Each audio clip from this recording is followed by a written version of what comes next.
NCP যে তরুণ যে দলটা করলো, তাদের দল হচ্ছে এনসিপির দল হচ্ছে আমরা গুড গভর্নেন্স আমরা এই জাতিকে উপহার দেবো। গুড গভর্নেন্স হচ্ছে যে বৈষম্য, এই বৈষম্য যদি গুড গভর্নেন্স করতো, কৃষি সরকার যদি করতো, তাহলে আজকে জুলাই, আজকে 5 আগস্ট হতো না। তা আমি মনে করবো যে তাদের যে দাবিটা, তাদের দাবির সঙ্গে একমত, তাদের যোদ্ধার দাবির সঙ্গে একমত।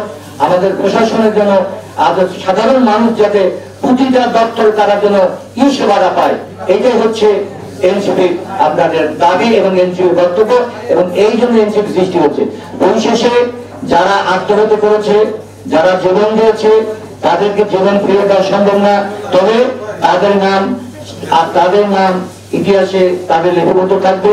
এবং যারা বিশেষ করে আমি জেলা প্রশাসককে এবং পুলিশ সুপার সাহেবকে অনুরোধ করব, যেসব আপনার যোগ্যতার ভিত্তিতে যাদেরকে আপনারা আগামী দিনে বিশেষ করে জেলা প্রশাসনে যাদের লোক নেবেন, অবশ্যই এই যোদ্ধাদেরকে আপনারা মূল্যায়ন করবেন। বিশেষ করে আগামী 20 তারিখে আমি জানতে পারছি আপনার পুলিশ নিয়োগ করা হবে। আমি পুলিশ সুপার সাহেবকে অনুরোধ করব যে যারা এই জুলাই যারা আন্দোলন করেছে এবং আহত হয়েছে, তাদের যদি যোগ্যতা থাকে, তাদের কাছ থেকে, তাদের ভিতর থেকে আপনারা পুলিশ নিয়োগ করবেন। এরাই হবে বাংলাদেশের একমাত্র শক্তি। তার কারণ এরাই দেশকে নেতৃত্ব দেবে, এরাই দেশকে আগে যাবে। এইভাবে আমি আমার বক্তব্য শেষ করছি। ধন্যবাদ। এখানে অনেকেই যারা উপস্থিত আছেন, আমি শুধু এটুকু বলবো, গত জুলাই আন্দোলনে আমার মতো ভয়াবহ পরিস্থিতির মধ্যে এখানে কেউ অবতীর্ণ হন নাই। আমি যেখানে ছিলাম, আমি যে অবস্থায় ছিলাম, অনেকে যদি আমার সঙ্গে শেয়ার করতে চান, কখনো আমার অফিসে আসবেন, আমার কাছ থেকে একটু শুনে নেবেন আমি কি অবস্থায় কাটিয়েছি, কি করেছি, কি করি না। দীর্ঘ 17 বছর ধরে আপনাদের প্রথম শহীদ, যার মাধ্যমে এই আন্দোলনটাকে সারা দেশে অগ্নিগর্ভের মতো ছড়িয়ে গেছে, সেই আবু সাইদ যেখানে শহীদ হয়েছে, সেইখানেই পুলিশের এক কর্মকর্তা ছিলেন যিনি নেতৃত্ব দিয়ে এই কাজটা করেছেন। এই রেঞ্জের ডিআইজি ছিলেন জনাব আব্দুল বাকের। চাকরির শুরুতেই তিনি আমাকে নানাভাবে হয়রানি করেছেন,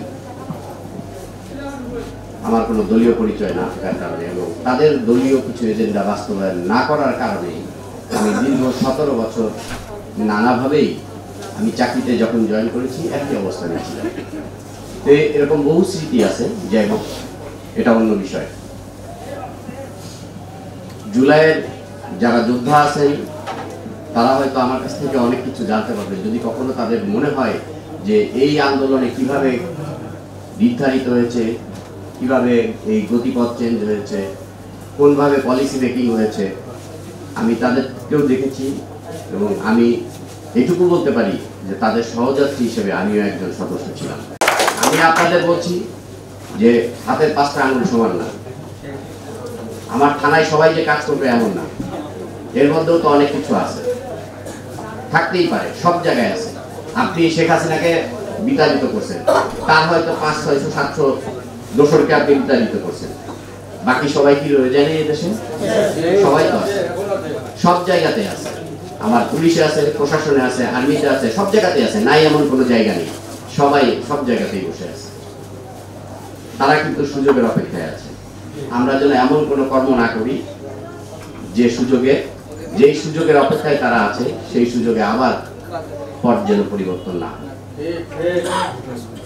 এই দিকে আপনাদের দৃষ্টি দিতে হবে। আমরা যদি সামান্য এই চাঁদাবাজি বা বিভিন্ন জিনিস দখলের দিকে নজর দেই বা বিভিন্ন ব্যক্তি স্বার্থের জন্য আমরা রাষ্ট্রটাকে তুচ্ছ জ্ঞান করি, তাহলে এর চেয়েও ভয়াবহ পরিণতি কিন্তু আমাদের সামনে অপেক্ষা করবে।